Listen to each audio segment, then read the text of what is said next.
চিংড়ি মাছ কখন? চিংড়ি মাছ গো, পুঁই শাকে দিলে তো ব্যাস। মাংস কবে? মাংস 700 আছে, আমার তো মনে হচ্ছে না দেখে।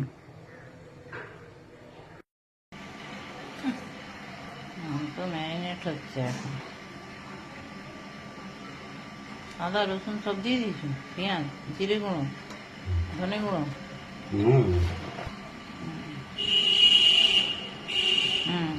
তেল দিয়ে দাও একটু, সর্ষের তেল হাতে।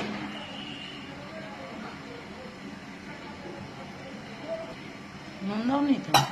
নুন এখন দেবে না। হলুদ দিয়েছ? হলুদ দিয়েছ? হলুদ হয়নি, আর একটু লাগবে।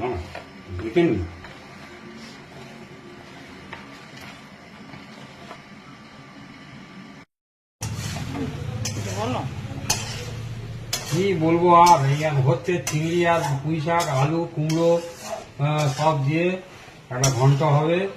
মুসুরির ডাল হয়ে গেছে, আর মাংসটা ম্যারিনেট করা আছে। মাংসটা বানাবো, বানিয়ে ভাত হয়ে গেছে, স্নান করে খেয়ে